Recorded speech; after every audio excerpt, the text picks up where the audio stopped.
Nessa aula agora, nós vamos estudar as disposições finais acerca da aplicação da lei penal. As disposições finais sobre a aplicação da lei penal que estão previstas entre os artigos 9 e 12 do Código Penal, beleza? Vamos lá para a tela então, estudar essas disposições finais sobre a aplicação da lei penal, começando do artigo 9 aqui do Código Penal, né? Que trabalha sobre a matéria eficácia da sentença estrangeira, né? Olha só, então o artigo 9 fala o seguinte, ó.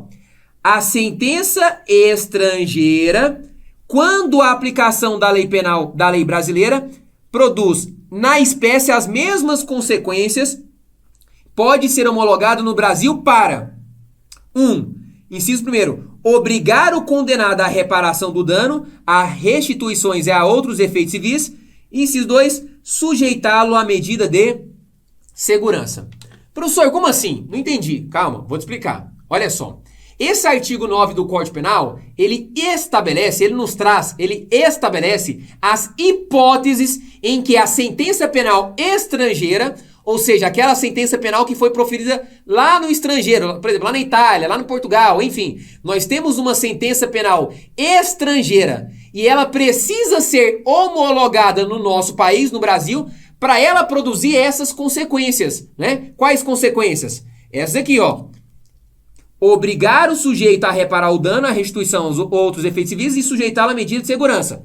Calma que eu vou te explicar. Então presta atenção. Mais uma vez. Esse artigo 9 do Código Penal, então, ele estabelece as hipóteses. As hipóteses em que a sentença penal estrangeira precisa ser homologada, né? Precisa ser homologada no Brasil para o quê? Para provocar aí algumas consequências.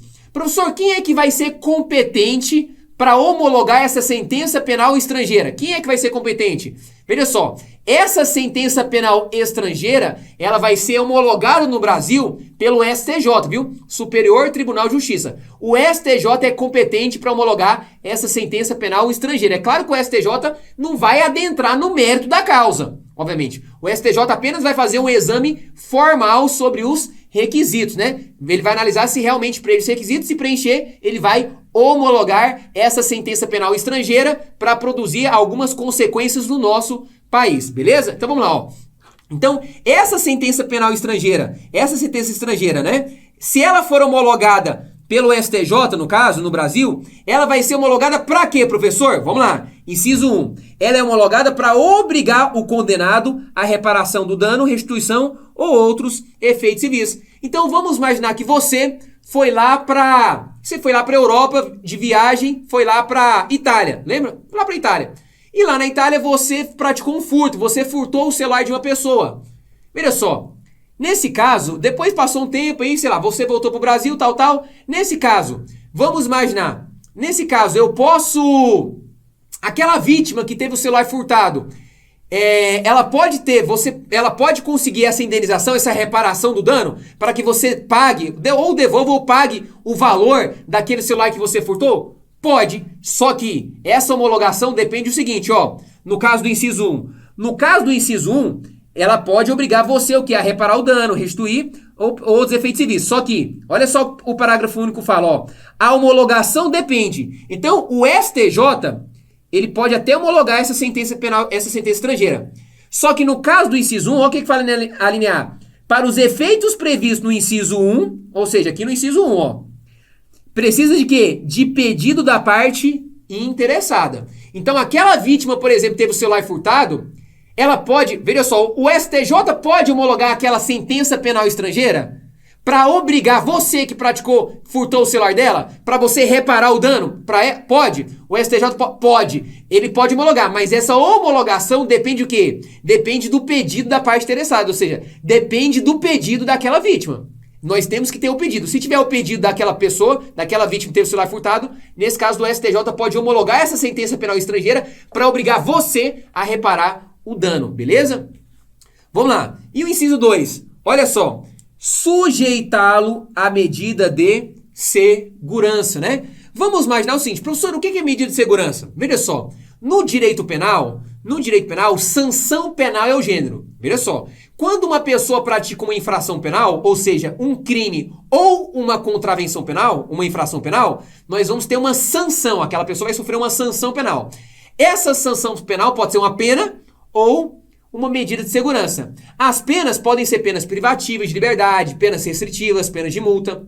Então, quando uma pessoa é imputável, né, uma pessoa imputável praticou um crime ali, ela recebe pena. Pena privativa, restritiva, multa. Agora, quando nós temos, por exemplo, uma pessoa inimputável em razão de uma doença mental, um retardo mental, um desenvolvimento mental incompleto e faz com que aquela pessoa, ao tempo do fato, fosse inteiramente incapaz de compreender o caráter ilícito do fato ou de se autodeterminar com base nesse entendimento, essa pessoa inimputável, ela não recebe pena. Ela não recebe pena, ela recebe medida de segurança. Então, por exemplo, vamos imaginar uma pessoa que tem algum tipo de doença mental, um retardo mental, por exemplo, né? Enfim, e essa pessoa lá na Europa praticou um determinado fato. Veja só, e ela voltou pro Brasil depois, praticou um fato lá, tal, e voltou pro Brasil. Veja só, ela, como ela é inimputável em razão desse retardo, da doença mental, ela não pode sofrer pena. Não pode sofrer pena. Mas ela pode sofrer medida de segurança. Então, olha que interessante. Nesse caso, o que o STJ vai fazer? É claro, o STJ, ele pode homologar. Vamos imaginar que houve uma sentença penal estrangeira em relação a esse fato. O STJ pode homologar essa sentença penal estrangeira para obrigar essa pessoa a cumprir a medida de segurança? Pode.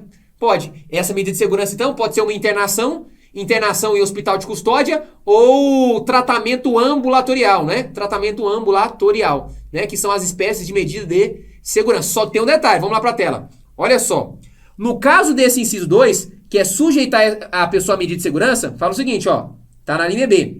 Para os outros efeitos, olha só, então a homologação, ó, depende, a linha B, para os outros efeitos da existência de tratado de extradição com o país de cuja autoridade judiciária emanou a sentença, ou, olha só, ou na falta de tratado de requisição do ministro de Justiça. Então toma cuidado, porque nesse caso do inciso 2, o STJ pode homologar essa sentença penal, essa sentença estrangeira, para sujeitar aquele sujeito à medida de segurança? Pode, desde que, olha só, a linha B, desde que nós tenhamos o quê? Um tratado de extradição com o país de cuja autoridade judiciária emanou a sentença. Por exemplo, então se aquele sujeito praticou um fato lá na Itália, então o STJ pode até homologar essa sentença penal estrangeira, desde que nós tenhamos um tratado de extradição com o país de cuja autoridade judiciária emanou a sentença, ou seja, qual? Da autoridade judiciária lá da Itália. Ou, professor, e se não tivesse tratado de extradição? Aí fala assim, ó, ou, na falta desse tratado, nós precisamos ter uma requisição do ministro de Justiça. Então tem que ter alguma dessas duas situações. Ou nós temos que ter a requisição do ministro de Justiça, ou um tratado com aquele país, com a autoridade judiciária, ou seja, que emanou aquela sentença lá na Itália. Se tiver alguma dessas situações, ou esse tratado, ou essa requisição do ministro de Justiça, aí sim o STJ vai poder o quê? Sujeitar aquele sujeito, né, aquela pessoa à medida de segurança, né, para que ele possa cumprir a medida de segurança, por exemplo, possa ser internada para ser tratada ali em relação àquela situação. Beleza? Tranquilo? Só um detalhe importante, viu? A sentença aqui estrangeira, condenatória, ela, veja só, o STJ não precisa, aqui são as situações que o STJ precisa homologar. Agora, tem situações que o STJ não precisa homologar, que é importante para a sua prova. A sentença estrangeira condenatória, ela não depende de homologação, por exemplo, para quando envolve situação de reincidência. Então, por exemplo, vamos imaginar que o sujeito viajou lá para a Itália, lá na Europa, lá na Itália, e praticou um crime. E lá ele foi condenado com trânsito em julgado. Depois que ele foi condenado com trânsito em julgado, imagine só, ele cumpriu a pena, enfim, ele veio para o Brasil. Aí aqui no Brasil, vamos imaginar que ele pratica um outro crime. Veja só, nesse caso agora ele é réu reincidente. Agora, no momento que aquele juiz do Brasil for condenar ele, o juiz vai ver, o juiz precisa que o STJ homologue aquela sentença penal estrangeira, lá daquele crime que ele tinha praticado no passado, lá na Itália. O juiz precisa dessa homologação dessa sentença estrangeira? Não precisa. Aqui o Código Penal não trabalha aqui não fala que precisa, no caso, para o juiz reconhecer a reincidência. Veja só, nesse caso, quando envolve, por exemplo, para o juiz colocar uma reincidência, por exemplo, ou para obter, por exemplo, algum benefício sursis, por exemplo, né? Enfim, lá o período de livramento condicional, enfim, Quando o juiz ele quer reconhecer, né, se o sujeito é reincidente ou não, para fim de algum benefício ou não, para não conseguir algum benefício, veja só, ele não precisa, não, aqui a lei não fala que é necessária a homologação dessa sentença pelo STJ. Basta apenas que nós temos provas que aquele sujeito foi condenado com trânsito julgado lá no país, por exemplo, nesse caso lá na Itália. Então, por exemplo, se aquele juiz, o juiz brasileiro, vamos lá, o sujeito praticou na Itália um furto, foi condenado com trânsito julgado, depois cumpriu a pena e veio pro Brasil e praticou aqui no Brasil um roubo. Ele é reincidente? É. No momento que o juiz condenar ele pelo roubo, o juiz precisa, vamos lá, esse sujeito é reincidente, o juiz precisa que o STJ homologue essa sentença lá da Itália para poder aumentar a pena, poder aplicar a agravante da reincidência contra ele? Não precisa. Por quê? Porque nesse caso a lei penal não exige. Aqui basta que nós tenhamos provas. Se o juiz tiver provas documentais, provas específicas que demonstram que aquele sujeito já foi condenado anteriormente com trânsito em julgado lá no outro país, nesse caso o juiz pode reconhecer a sentença. O juiz, na própria sentença aqui no Brasil, em relação ao segundo crime, o juiz pode considerar ele como reincidente e agravar a pena dele, independentemente se houve homologação. Porque nesse caso, para reconhecer a reincidência, aqui o Código Penal não exigiu a homologação, beleza? Show? A homologação da sentença estrangeira. Vamos lá, vamos continuar aqui, ó. Artigo 10. O artigo 10 trabalha sobre a contagem de prazo. Contagem de prazo. E obviamente aqui o artigo 10 envolve prazo penal, né? Até porque nós estamos aqui estudando direito, Código Penal. Artigo 10 do Código Penal fala o seguinte, ó. O dia do começo inclui-se, isso aqui é muito importante, ó. Lembra, o dia do começo inclui-se no cômputo do prazo. Contam-se os dias, os meses e os anos pelo calendário comum. Olha só, toma cuidado em relação a essa parte da contagem de prazo, por quê? Veja só, o prazo penal, aqui nossa matéria é direito penal, mas só para fazer um adentro no processo penal, para você não confundir na sua prova.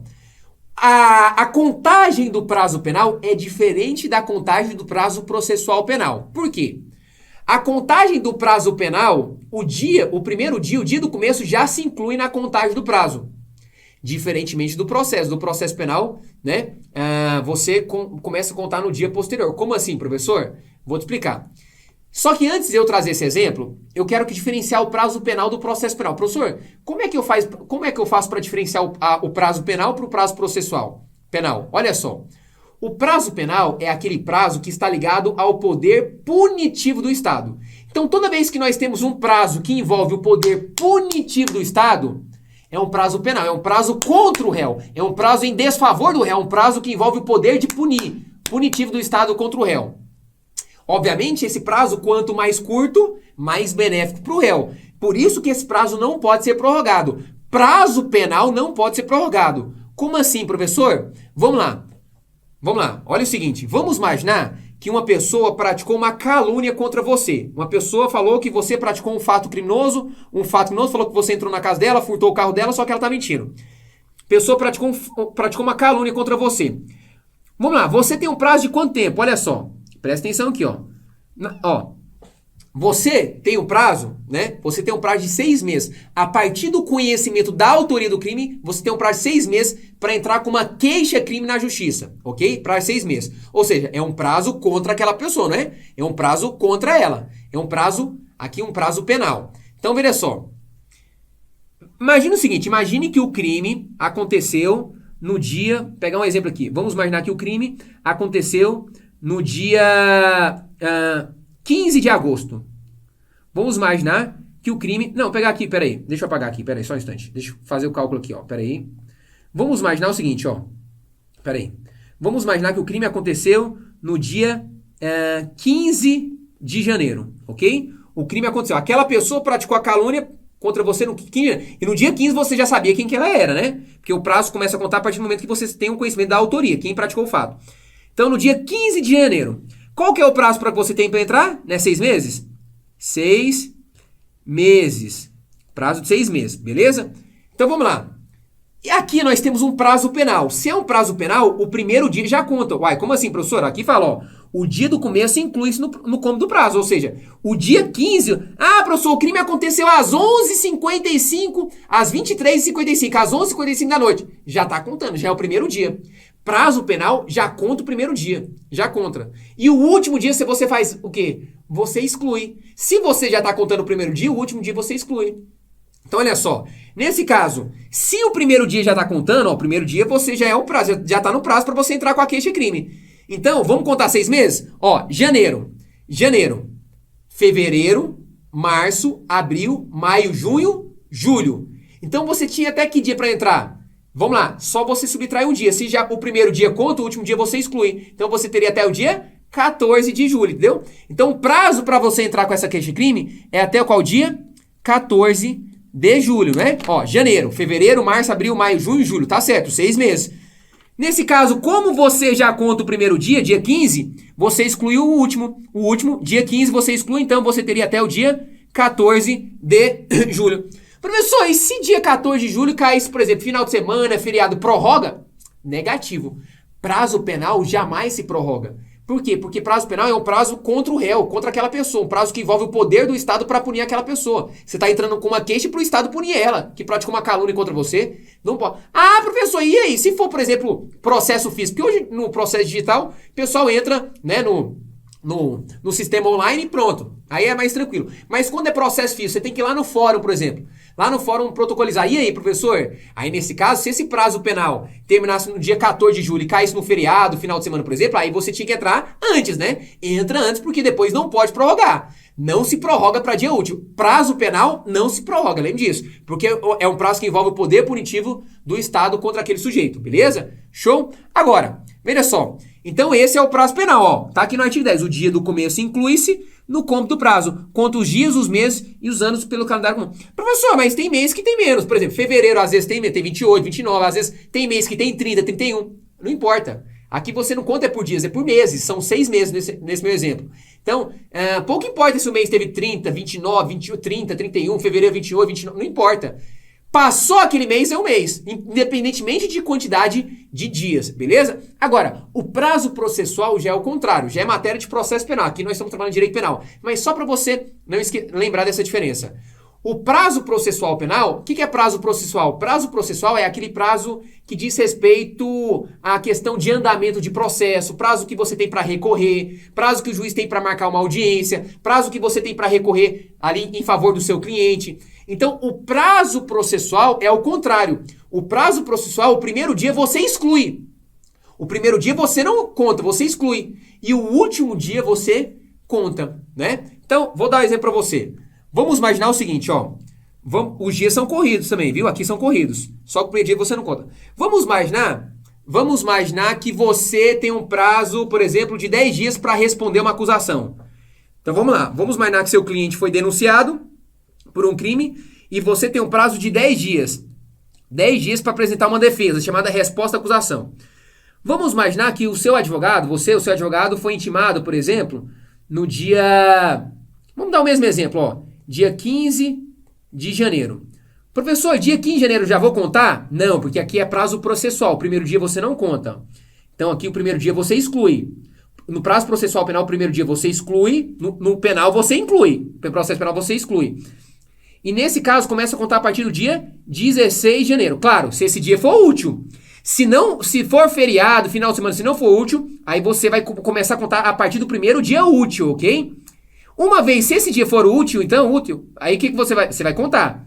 Então vamos lá, ó, 16, 17, 18, 19, 20, 21, 22, 23, 24, 25. Ué, professor, e o último dia conta? Sim, você exclui o primeiro dia, o último dia você conta. Então o prazo aqui ia terminar qual dia, ó? Dia 25, você teria até dia 25 de janeiro para entrar com essa defesa, beleza? Professor, e se nesse dia, se no 25 de janeiro fosse feriado, final de semana, tal, prorroga? Aí prorroga, prazo processual prorroga, por quê? Quanto mais longo, mais benéfico pro réu, beleza? Prazo processual prorroga. Os dias são corridos, conta final de semana, feriado, são corridos. O prazo processual você não pode começar e terminar em sábado, domingo, feriado. Só que depois que você já começou a contar, conta tudo, são corridos. Agora, se o dia 25 não fosse um dia útil, aí no caso você ia prorrogar para o próximo dia útil, beleza? Então lembre disso, ó. Aqui nós temos um prazo processual penal. Prazo processual penal, o primeiro dia você não conta e o último dia você conta, beleza? Agora o prazo penal, que é da nossa matéria, é o contrário. O prazo penal, o primeiro dia você conta e o último dia, que seria 15/6, você exclui. Então você teria até o dia 14 de junho, beleza? Aqui é 14 de junho, né? Janeiro, fevereiro, março, abril, maio, junho, julho. Desculpa, aqui eu coloquei errado, né, pessoal? Aqui eu coloquei junho, né? É julho, né? Porque 6 meses, né? Janeiro, fevereiro, março, abril, maio, junho, julho, né? É julho, só que eu coloquei mês 6, né? Desculpa aí, coloquei aí, acabei colocando o mês errado, aqui é julho. Então, julho é mês 7, né? Mês 7 aqui, só alterar aqui, ó, 7. Beleza? Ficou claro pra você? Então tá, provavelmente se você já do outro lado da tela, você já deve ter falado, professor, teve um erro aí. Teve, eu fiz a conta certa, mas eu coloquei o mês errado, né? Junho é mês 6, julho é mês 7, né? Beleza? Então vamos lá, vamos continuar. Então lembra disso aqui, ó, matéria de penal, no direito penal, prazo. O primeiro dia você conta e o último dia você exclui, beleza? Show? Só um detalhe. Professor, e quando eu tenho algum assunto que mistura prazo penal e processual penal? Por exemplo, a prescrição. A prescrição é uma matéria penal e processual penal. Ela é um prazo, a prescrição é um prazo que envolve o direito penal e o processual penal. Por quê? Aqui nós temos, inclusive, um conteúdo misto, né? Um conteúdo misto, né?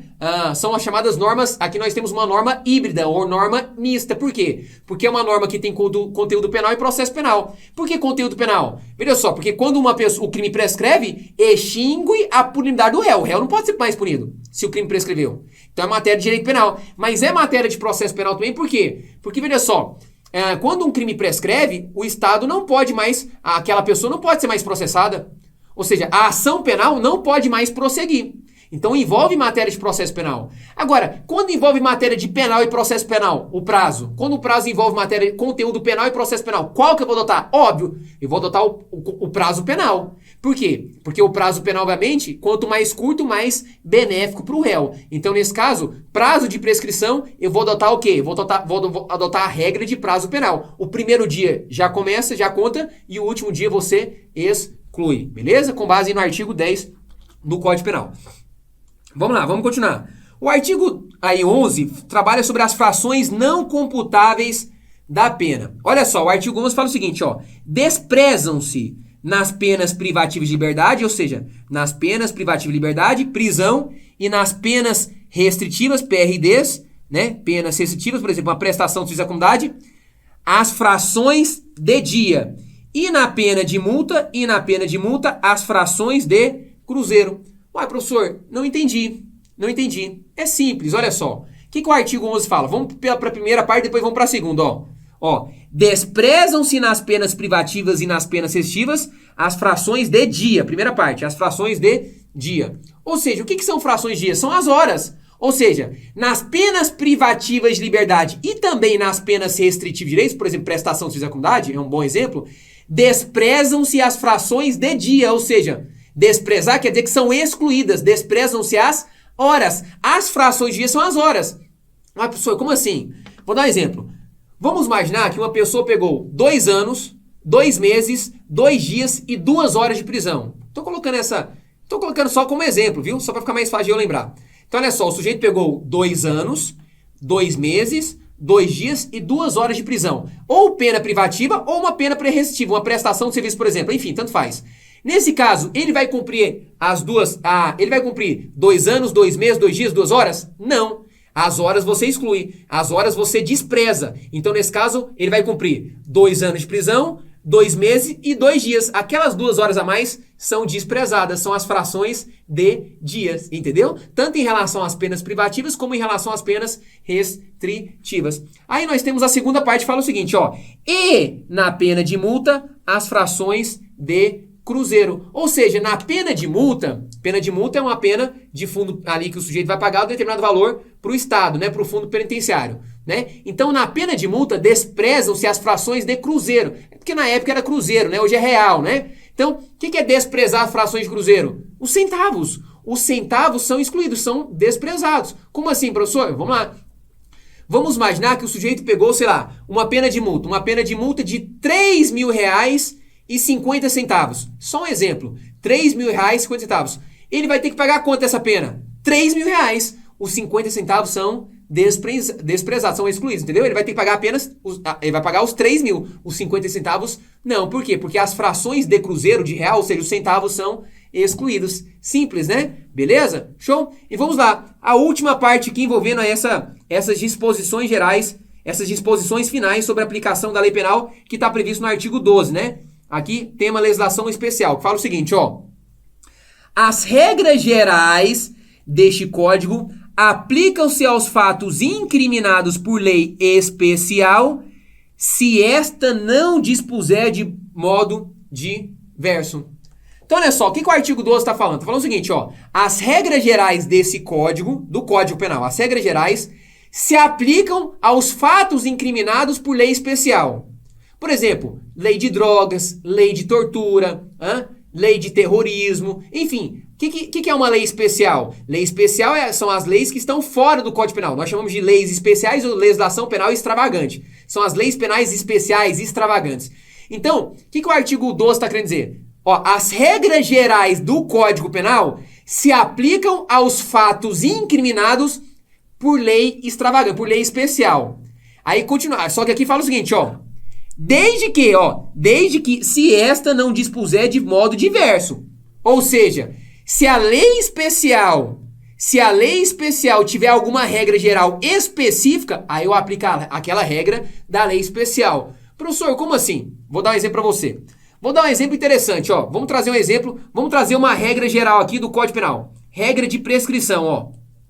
Regra sobre prescrição, né? As regras sobre prescrição. As regras sobre prescrição estão previstas, né, os prazos lá no artigo 109 do Código Penal. Então, vou dar um exemplo para vocês. Uma matéria sobre prescrição, né? O que é prescrição, professor? Prescrição é a perda, né? O Estado perde o direito de punir porque ele demorou demais, ficou inerte demais. Então, por exemplo, tem crime, depende do crime, né? Tem crime mais grave. A prescrição máxima é 20 anos, né? Então, a mínima é 3 anos quando envolve pena privativa. Quando é só pena de multa, prescreve em 2. Mas, enfim, não é matéria para nossa aula agora. O que eu quero que você entenda? Vamos imaginar, por exemplo, que um sujeito praticou um crime. Quando uma pessoa pratica um crime, esse crime tem um tempo, não tem? Tem, né? Inclusive, nós temos apenas 2 grupos de crimes que são imprescritíveis, né? O resto prescreve. Quais são os 2 grupos de crimes imprescritíveis que nunca prescrevem? Racismo e a injúria racial, que também é pro STF, é uma espécie de racismo. Então, racismo, abarcando a injúria racial, e a ação de grupos armados civis ou militares contra a ordem constitucional e o Estado democrático. Esses 2 grupos de crimes não prescrevem, são imprescritíveis. Qualquer outro crime que vier na sua cabeça, prescreve. Professor, homicídio prescreve? Estupro prescreve? Sim. Extorsão mediante sequestro? Latrocínio? Prescreve. Qualquer outro crime. Só aqueles 2 grupos que não prescrevem, ok? Então vamos lá. Quando uma pessoa pratica um crime, o Estado tem um tempo para punir aquela pessoa, não tem? Tem. Se o Estado demorar demais, o crime prescreve e aquela pessoa não pode ser punida, né? Nós temos uma causa de extinção da punidade. Beleza, o que acontece? O que está falando aqui? Eu peguei um exemplo, a prescrição, uma regra geral. A questão está falando o seguinte, ó, vamos lá. As regras gerais desse código aplicam-se aos fatos incriminados por lei especial. Então, por exemplo, vamos imaginar que uma pessoa tem praticado um crime de uma lei especial. Os crimes ambientais. Então, vamos imaginar que o sujeito praticou um crime ambiental. Lá na lei de crimes ambientais, lá não tem regra específica sobre prescrição. Se você abrir na lei dos crimes ambientais, lá não fala qual que é o tempo que prescreve os crimes ambientais. Se lá não fala nada, se lá o legislador ficou em silêncio, eu vou aplicar as regras gerais do Código Penal, tá entendendo? Ó, então, olha só, as regras gerais desse código, ou seja, do Código Penal, aplica-se aos fatos incriminados por lei especial. Eu dei um exemplo, a lei que envolve aí, né, os crimes ambientais. Só que aqui continua, ó, se esta não dispuser de modo diverso. Como a lei dos crimes ambientais não trabalha nada de... Não tem uma regra específica sobre prescrição lá, então nesse caso, o sujeito praticou um crime da lei, um crime ambiental. Eu vou aplicar as regras de prescrição da onde? Do Código Penal. Porque o Código Penal trabalha sobre regras de prescrição. Agora, se o sujeito praticou algum crime de alguma lei especial, só que nessa lei, se lá tiver especificamente regra específica sobre prescrição, aí sim eu não vou adotar as regras a regra de prescrição do Código Penal. Por exemplo, se você abrir lá no Código Penal Militar, No Código Penal Militar, os crimes militares lá do Código Penal Militar, lá no Código Penal Militar, lá tem regra específica sobre prescrição. Então vamos imaginar que um militar praticou um crime, sei lá, um crime militar. O sujeito praticou deserção, por exemplo, motim, enfim, praticou um crime militar. Esse sujeito praticou um crime militar, o Estado tem um tempo para punir ele, não tem? Tem. Então, nesse caso, qual que vai ser o prazo? Eu vou adotar o prazo do Código Penal Comum? Não! Porque nesse caso, como essa lei especial, como o próprio Código Penal Militar já tem regra específica sobre a prescrição, eu não preciso me refugiar no Código Penal Comum. Nesse caso, como já existe uma regra de forma diferente no Código Penal Militar, no CPM, nesse caso, eu vou adotar a regra do Código Penal Militar. Entendeu? Então é isso que está falando no artigo 12, ó. As regras gerais desse código, ou seja, do Código Penal, aplicam-se aos fatos incriminados por lei especial, se esta não dispuser de forma diferente, de modo diverso. Então, as regras gerais do Código Penal se aplicam aos fatos incriminados pelas leis especiais, lá nas leis especiais. Aplica desde que essa lei especial não contenha sobre aquela mesma matéria alguma regra diferente. Porque se tiver alguma regra diferente, aí eu vou adotar essa regra específica daquela lei penal especial, beleza? Então vamos resolver uma questão, né, agora relativa a essa matéria. Vamos lá. Então olha só. Questão fala o seguinte, ó, como cai em prova. Em relação às disposições finais sobre a aplicação da lei penal, assinale a alternativa correta. Então vamos lá. A assertiva A fala o seguinte, ó. O prazo penal tem contagem diversa dos prazos processuais. E o dia do começo inclui-se no cômputo do prazo, ainda que se trate de fração de dia. Essa questão está correta, lembra? O prazo penal, ele tem contagem diferente dos prazos processuais. E o dia do começo inclui-se no cômputo do prazo, ainda que se trate de fração de dia. Então essa já é a resposta. Letra A. Vamos ver por que as demais estão incorretas. B. As regras gerais do Código Penal sempre terão aplicação aos fatos incriminados por lei especial? Sempre não. As regras gerais do Código Penal, lembra? Elas se aplicam aos fatos incriminados por lei especial desde que esta não disponha de forma diversa, né? Agora, sempre não. Então aqui está errado. B. C. Alternativa C. Nas penas privativas de liberdade, desprezam-se as frações de dias, tá certo? O mesmo não ocorrendo nas penas restritivas. Não. Da mesma forma, tanto nas penas privativas como nas penas restritivas, desprezam as frações de dia. Aqui fala o mesmo não ocorrendo. Não, o mesmo ocorrendo também nas penas restritivas. Mesma coisa. E alternativa D. A lei penal não contém dispositivo a respeito da prorrogação dos prazos penais. E assim podem ser prorrogáveis? Lembra? Quando nós trabalhamos sobre prazo, sobre prazo penal, os prazos penais, eles podem ser prorrogáveis? Jamais. Prazo penal jamais se prorroga. Prazo penal não se prorroga. Prazo processual se prorroga. Prazo penal, não. Quanto mais curto, mais benéfico pro réu, beleza? Show? Então, finalizamos agora, né, aí as disposições finais acerca, né, da aplicação aí da lei penal do artigo 9º até o artigo 12 do Código Penal. Qualquer dúvida, estou à sua disposição. Valeu, tamo junto.